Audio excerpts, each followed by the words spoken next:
So this is talking about playing complex stuff. You want to play complex stuff, you want to play with opulent harmonies. You cannot rely on scales. We're going to rely on chords. I'm going to convey to you a little system that quotes chords. Now, first of all, let me show you the limitation of scales. You have a C seventh. Somebody tells you a good scale, a basic scale, might be this for a C seventh.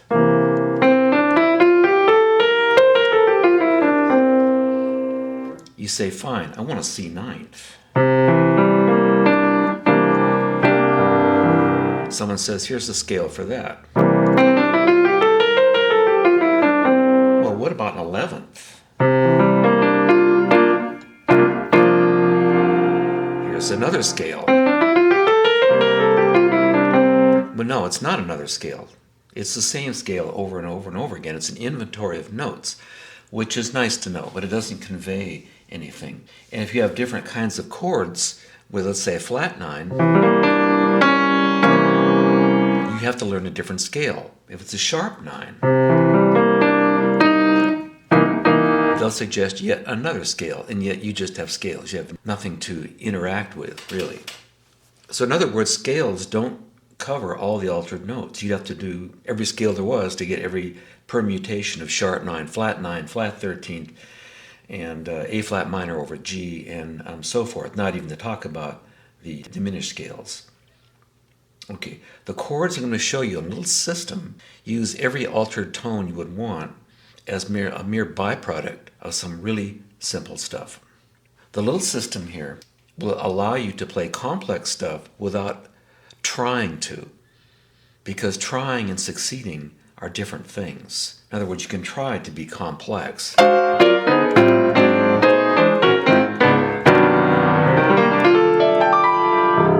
pretty soon, you run out of ideas, you sound stiff, you sound like you're trying, or you simply go back to playing your old sorry-ass way that you're trying to avoid in the first place. It's not really natural to you. So, what is this little system? We'll work in the key of C or C minor. Doesn't matter. This will imply C minor, I think you'll agree, so we'll just say it's C minor. We'll use it on the G7th, 5 to 1. G7th to C. Okay, if you have a melody note that's D going to C, you would probably play G7th like this. Being very basic. What if the melody note is E flat going to C? You might very well take the G7th and do something like this, okay, or like this. If you look at that carefully, it appears to be an A flat minor chord. It works. Okay, so you would go C minor to that melody note.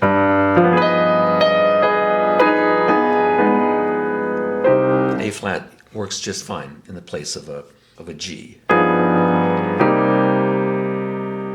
Okay, the other alternative to that E flat melody, I'm just picking one to show you how these chords may have been generated a long time ago.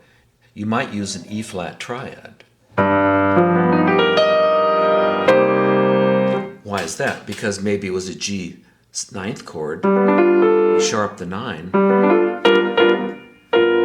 put that E flat up there, and it virtually spells an E flat chord. So trust me, A flat minor, E flat, and finally a D flat. Now this brings us to the tritone sub. If you make a model of a G7th, the notes that tell you it's major, minor, or G7th are not the G and the D, it's the B and the F. They call them the modal tones. They tell you whether it's major, minor, or anything else. Okay, so if you get rid of the G and the D, you're left with B and F, which happen to be, if you flip them over this way, the 3rd and 7th of D flat.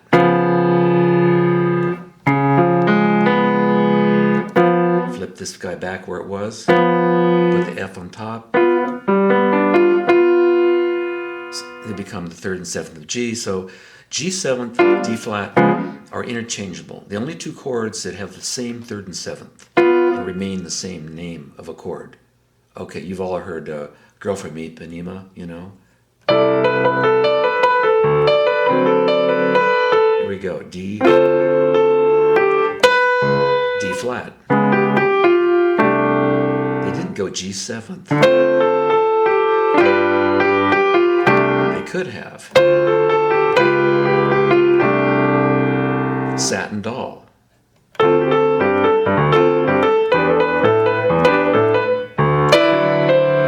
flat.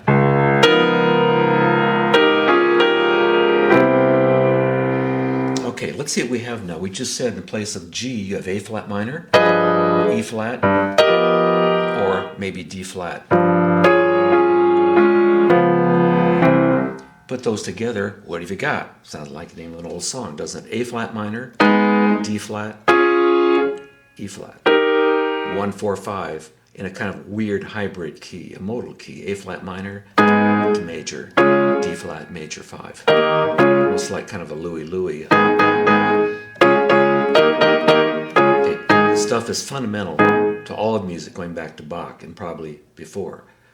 Okay, now, to make interesting music on a G7th, let's just use A flat minor and the little system we talked about and just pretend we are in the key of A flat minor. Okay.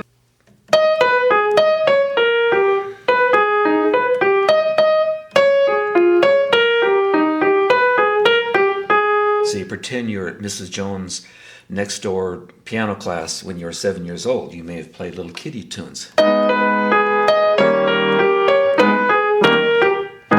Mozart or something like that, but very well. But they use the 3 chords you just talked about.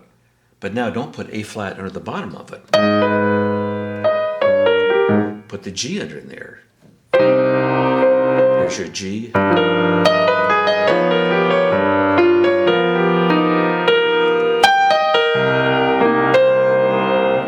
And what's even cool about that is the E flat chord of this little A flat minor system. E flat is C minor. You play an E flat, stick a C under it, it's C anyway, right? So now you get this sort of interesting stuff. So you do the 1 chord, the 5 chord of A flat minor.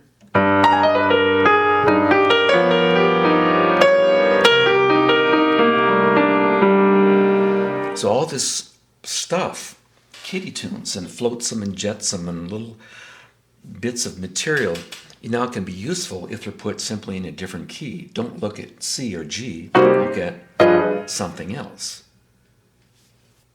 So all the little Bach and Mozart melodies that you may have considered to be inconsequential, insignificant, beneath you, in fact, as you became more sophisticated, are the cosmic key to blending simplicity into extreme complexity, and you won't alienate people because what you're doing has a folk-like charm or something familiar, but it's in a weird context, so you can sort of get outside without doing this stuff.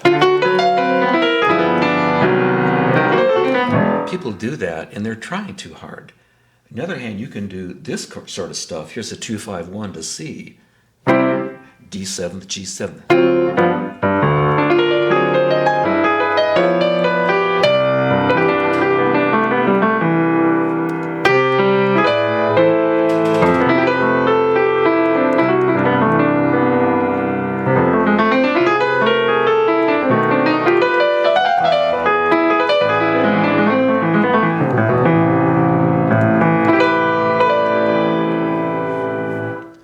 Well, that's the basics. Let's go on to part 2. We'll go there in a minute.